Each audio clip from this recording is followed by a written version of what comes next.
Melanjutkan episode dari serial Kontemplasi dan Surat. Sebelumnya tulisan yang berjudul Jendela Rumah Iyang sudah saya bacakan dan sudah bisa dinikmati. Serial Kontemplasi dan Surat itu sendiri yaitu sebuah serial yang berisi sekumpulan tulisan berupa prosa, catatan, surat, maupun puisi. Serial ini lebih fokus pada prosanya, catatan, ataupun surat itu sendiri. Meskipun tidak menutup kemungkinan akan ada beberapa penggalan puisi maupun selipan-selipan sajak yang saya masukkan. Kenapa saya lebih berfokus pada pembacaan prosa, catatan maupun surat? Karena mengingat episode sebelumnya kan adalah surat, maka untuk menjaga konsistensi atau bisa dibilang sebagai keinginan untuk menuntaskan serial dari Kontemplasi dan Surat itu sendiri, sehingga nantinya bisa beralih ke pembacaan puisi maupun sajak. Apakah tidak ada puisi yang sudah ditulis? Sebenarnya ada, tapi tidak masuk pada sesi atau segmen serial yang ini. Itu ada di segmen yang berbeda. Harapannya ke depan setiap segmen membawa serialnya masing-masing, baik itu puisi, pembacaan buku-buku yang sudah terbit maupun pembacaan atas karya-karya orang lain. Tentu itu dibacakan dengan tetap mempertahankan kreditnya masing-masing. Semua itu akan dibuatkan daftarnya sendiri-sendiri berdasarkan segmen yang memang saya pilih ataupun nanti yang kita pilih dari tim yang kita pilih. Kenapa tulisan yang dibacakan kali ini berjudul Menuju Tempat Paling Damai dan Aman? Sebenarnya ide cerita dari tulisan ini sebenarnya ungkapan sebuah perasaan yang ingin saya utarakan, tapi karena suatu kondisi dan keadaan tertentu saya tidak bisa langsung mengutarakan. Tulisan ini saya buat ketika saya merasa bahwa saya sudah lama tidak pulang. Saya sudah cukup lama ada di perantauan. Saya tidak terlalu tahu keadaan real bagaimana keadaan keluarga. Bukan berarti saya tidak tahu, bukan. Hanya saja saya selalu menyempatkan untuk berbagi cerita meski hanya lewat panggilan telepon maupun video call dengan seperti video call orang tua, ibu, terutama ibu. Karena kebanyakan dari seorang anak pasti lebih dekat dengan ibunya. Itu saya lebih dekat dengan ibu saya daripada bapak saya. Tentu kita paham ada sesuatu yang kurang di sana, sesuatu yang sukar dan sulit disampaikan. Karena bagi saya kebersamaan seperti berkumpul dan langsung berinteraksi dengan orang-orang terkasih itu lebih berharga dari suatu apapun. Ya, sebenarnya setiap tahun saya pulang, hanya saja pada masa-masa pandemi ini saya tidak memiliki kesempatan itu. Kesempatan untuk pulang itu tidak ada.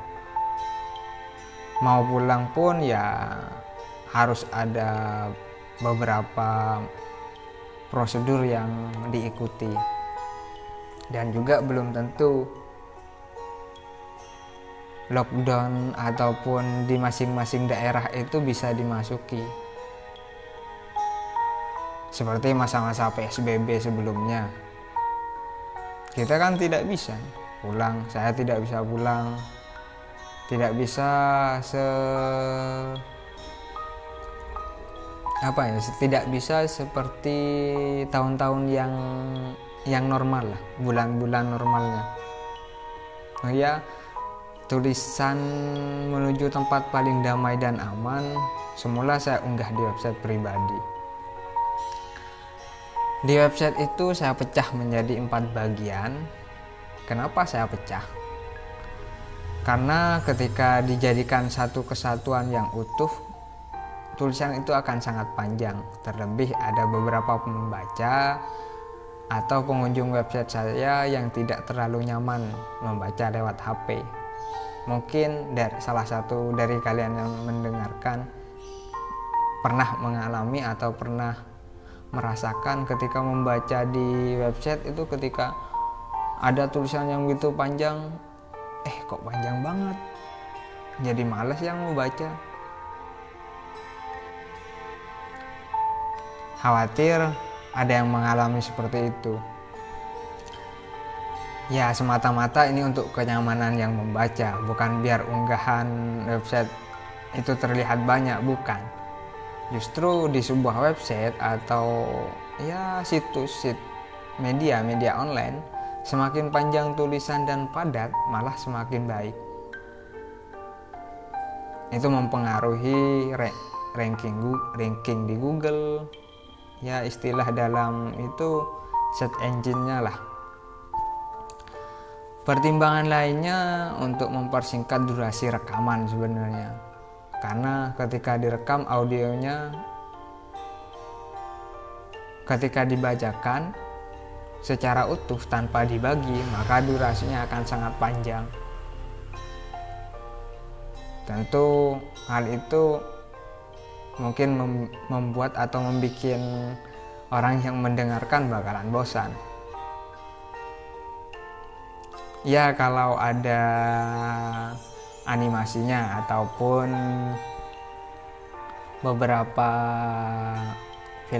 beberapa elemen atau ya seperti film lah, kita ibaratkan seperti film. Kalau ada latar ceritanya yang jelas ataupun beberapa, dalam film itu kan ada manuskrip atau skrip.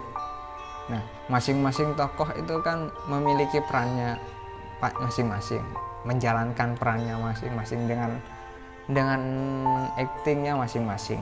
Nah, kalau nggak ada orang yang memerankan, tentu yang mendengarkan pasti bosan. Alasannya sih seperti itu. Di website, tulisan menuju tempat paling nyaman dan aman diberikan judul masing-masing berdasarkan garis besar isi tulisan. Bagian pertama, kenapa saya pecah? Sama alasannya sudah saya sebutkan sebelumnya. Bagian pertama saya beri judul Berjuang dan Bertahan, sebuah rumus kehidupan. Judul ini saya pilih sebagai gambaran bahwa dalam keadaan apapun kita hanya perlu bertahan dan berjuang, meneruskan dan menuntaskan semua rencana yang telah disusun maupun dibuat sebelumnya. Bagian kedua saya beri judul Hiduplah Seperti Apapun, sebab cinta penengahnya. Yang dimaksud dari judul ini adalah apa-apa yang dirasakan, baik itu seperti amarah, rasa kesal, bosan, dan keadaan-keadaan yang membuat kita lupa bersyukur. Seperti berbicara ketika memperoleh keadaan atau memperoleh kenyataan, contohnya seperti ini. Kita ditempatkan pada satu keadaan yang menurut kita itu tidak menguntungkan. Itu secara logika kita, secara dalam pikiran kita itu tidak menguntungkan. Nah, tanpa disadari kita itu kan tidak bersyukur, merasa bahwa kenapa sih harus saya yang merasakan sesuatu seperti ini, bukan orang lain. Bukan berarti ketika berbicara itu kita berharap orang lain mendapatkan sesuatu yang buruk, bukan. Tapi itu seperti bentuk ketidakpuasan kita terhadap apa-apa yang Tuhan berikan. Kita merasa bahwa itu tidak adil, Tuhan tidak adil terhadap kita.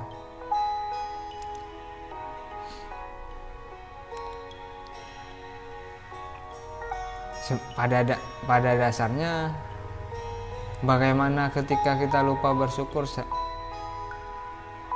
Ya, bagaimana ketika kita lupa bersyukur?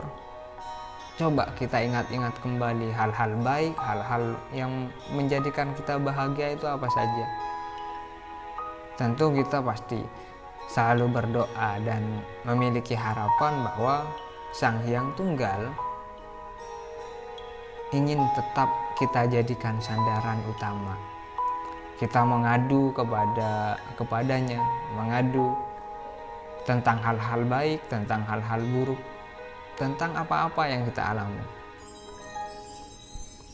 Bagian ketiga itu berbicara tentang fakta sebenarnya, tentang fakta-fakta, tentang bagaimana kita menerima keadaan dengan realistis tapi juga tidak membiarkan kepercayaan kita dikikis. Artinya kepercayaan yang di sini bukan ditekankan lebih kepada iman, bukan. Tapi ada misalnya seperti ini. Kamu percaya bahwa besok itu akan baik-baik saja, tapi fakta yang kita terima, realita yang kita dapatkan tidak seperti itu. Contohnya, ketika kita bekerja ataupun ketika kita melamar pekerjaan lah, kita dengan yakinnya bahwa kita itu akan diterima. Entah itu karena satu faktor akademis kita baik, skill kita cukup bagus, tapi kan kita tidak tahu apa yang dipikirkan orang lain. Sama halnya dengan apa yang ingin Tuhan berikan kepada kita. Kita kan tidak pernah tahu. Tulisan pada bagian ini saya beri judul fakta yang tak pernah disebutkan. Hal-hal yang tak pernah disebutkan dari fakta ini adalah keputusan Tuhan atas setiap rencana kita, tentang bagaimana Tuhan memberikan sesuatu yang kita butuhkan, tapi kadang kita anggap sesuatu itu sebagai sesuatu yang tidak penting. Begitupun dengan doa-doa yang pernah dipanjatkan. Ada beberapa doa yang mungkin kok belum terkabul, kok masih belum tercapai, doa ini masih belum diberikan jawaban. Hal-hal seperti itu. Pada bagian ini berbicara tentang hal-hal yang seperti itu. Bagian terakhir dari tulisan menuju tempat paling damai dan aman saya beri judul siapa tahu Tuhan berpihak pada doa. Maksudnya dari judul ini tidak ada masalah dan tidak disalahkan kita selalu berharap, karena sudah sepatutnya kita menghamba kepada Tuhan dan berderma atas apa yang telah diciptakannya. Mungkin secara logika ketika dipikirkan secara logika, ketika kita nalar, apa tidak sama halnya ketika kita berdoa, sama halnya kita seperti kita memaksa Tuhan, cepat kabulin apa yang saya minta, cepat kabulin. Tapi di satu sisi ketika kita tidak meminta, ketika kita tidak berdoa, seakan-akan kita mengandalkan diri sendiri, padahal kita tidak punya kekuatan yang melebihi kekuatan atau keagungan Tuhan. Tidak, kita tidak punya. Pada bagian ini hal-hal seperti itu yang ingin dijabarkan sebenarnya. Meskipun nanti pada tulisan-tulisannya ya itu tidak akan dibahas secara tuntas, karena kontemplasi adalah bentuk bagaimana kita mengutarakan, bagaimana kita berbicara perasaan ataupun hal-hal yang kita rasakan. Kita mencoba mengungkapkan dengan kata-kata, atau kita ingin mengabadikan perasaan itu. Gambaran yang ingin diberikan dari tulisan yang saya beri judul "Menuju Tempat Paling Aman dan Aman" sebenarnya tidak jauh dari persoalan hidup, tentang bagaimana kita menerima kenyataan dan memaknai keadaan yang sewaktu-waktu berubah tanpa diduga. Begitupun tentang bagaimana kita berpegang teguh pada keyakinan iman dan ajaran yang sudah dipercaya sebelumnya.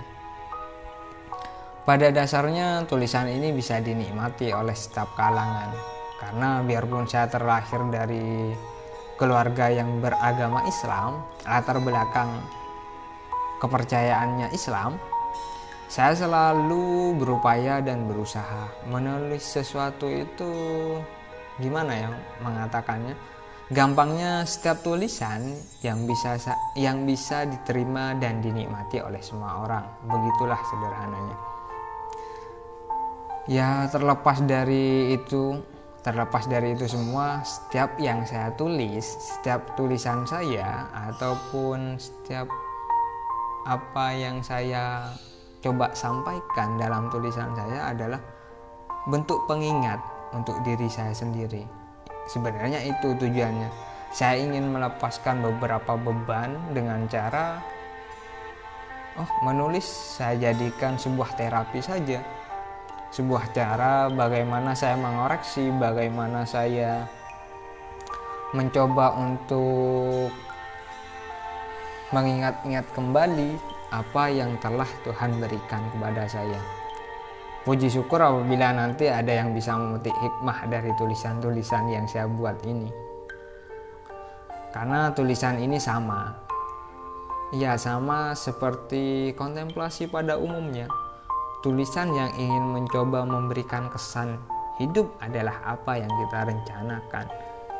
Sedangkan ketentuan-ketentuan adalah milik Sang Hyang Tunggal. Artinya kita bisa memiliki rencana, tapi jika Tuhan tidak memutuskan itu baik, artinya tidak memutuskan itu baik untuk kita, maka kita tidak bisa apa-apa selain menerima dan mencoba berlapang dada, mencoba ikhlas dan memetik manfaat dari apa-apa yang telah ada maupun yang telah Tuhan berikan kepada kita sebelumnya. Semoga dengan adanya pengantar ini bisa memberikan gambaran dan manfaat bagi kita semua. Salam, selamat mendengarkan dan menikmati episode yang akan ada pada serial kontemplasi dan surat. Terima kasih.